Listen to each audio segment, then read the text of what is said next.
Not too long ago, I was having a conversation with an individual, and it just flows out of my mouth. I don't know why it happens, but it does.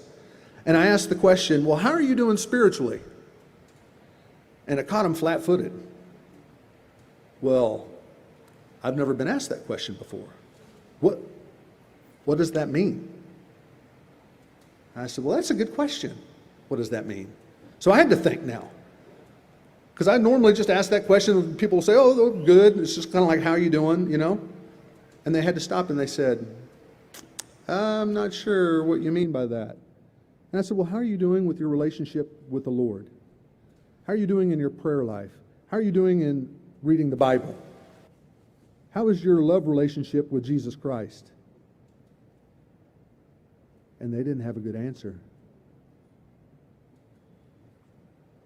When we think about the work that God is doing in us, are we taking the time on our journey through life to stop and look for teachable moments, both for us and for those that we come into contact with? Are we living to get up in the morning to read His Word, to find out what He has in store for us today? Are we looking for every opportunity to pray and to spend time fasting and meditating on what the Lord is doing in our life? We get all that from just that one verse. Wow. Man, His Word is powerful.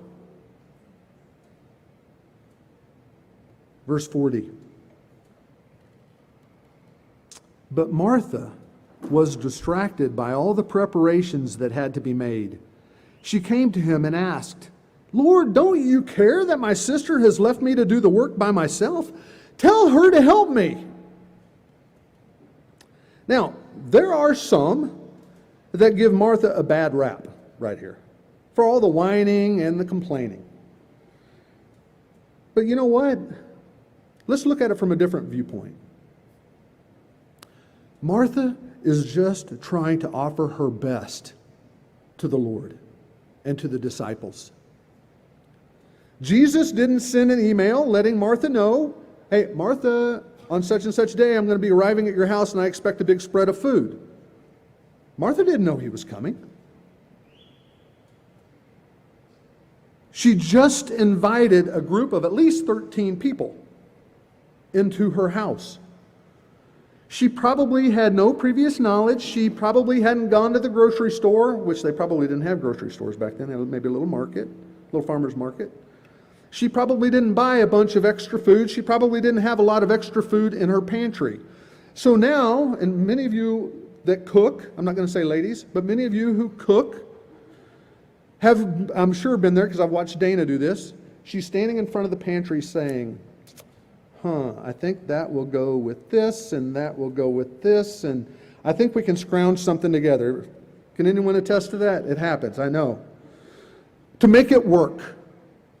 Because when people arrive at your house unexpectedly, you don't want to turn them away. You do what you can with what you got. And that's what Martha is trying to do. And here she is having to prepare a meal. It wasn't like she'd been cooking all day, preparing for Jesus to arrive.